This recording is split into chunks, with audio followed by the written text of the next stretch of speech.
Čaute busy ľudia. Všetci sa nás pýtate, Lenže mňa sa nikto nepýtal. ale Miky, netreba, teba sa pýtať. Ako zlepšiť svoju produktivitu? A práve preto je tu so mnou zakladateľ Don't Die Busy Clubu, Kamil Aviesky. S Mikým sa s vami podelíme o odskúšané tipy pre ľudí za počítačom. Kamil, obaja sme busy, tak poď na to.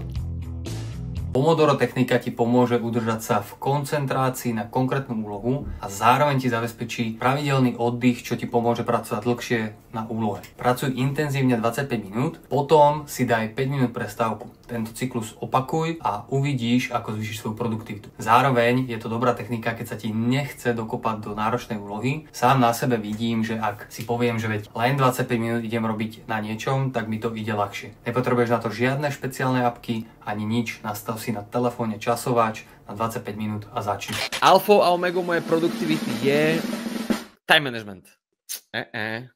Energy management. Z čoho teda získavam energiu? Celé ráno pijem yerba mate. Tak vás to dá fajne do pohody. A nie som hladný a neviedem chladničku. Na obede je meso, iba vegetariánske pokrmy. No minule som si doprial tento bucket z KFCčka a uložilo ma to do 1,5 hodinovej komy. Po takomto ľahkom obede si zvyknem zdriemnúť aspoň 20 minút. Keď sedím, vlastne keď robím za počítačom, tak zvyknem meniť polohy. Buď to na nesede, alebo stojím pri výškovo nastaviteľnom stole. Keď toto budete dodržiavať, budete mať energiu 2 šance. Kamil, ideš. Ľudia často prokrastinujú, lebo sa boja veľkých úloh. Rozdiel si úlohy na menšie logické celky a jednoduchšie sa dokopeš do práce. Plánuj si maximálne 60% svojho času. Plány sú krásne, ale žijeme v reálnom svete, kde je veľa ad hoc a urgent vecí. Dvojminútové pravidlo.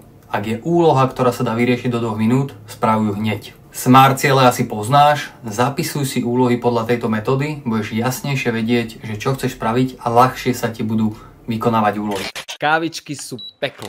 Odísť z Bratislavy do Košic bolo moje najlepšie rozhodnutie. Už viac som nekávičkoval. Namiesto zdĺhavých presunov na osobné stretká viete veľa vecí vybaviť za 15 minút. Online. Keď už sa vám s niekým stretnúť, tak to naviažem na niečo nevyhnutné. Napríklad na spoločný obed. Alebo na diskusiu po prednáške. Po prednáške, nie pred prednáškou. Vtedy som nervózny, to neznášam. Nehovorím o nedostupnosti, hovorím o obmedzenej dostupnosti. Keď dáte ľuďom veľa možností, tak s vami môžu pekne pozametať.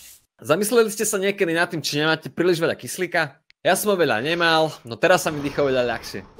Aby ste nám tu predsa nepomreli busy, tak vás pozývam na 4 Kamilové plnochutné webináre. 4 webináre po 60 minút v hodnote viac ako 1490 €, úplne zadarmo.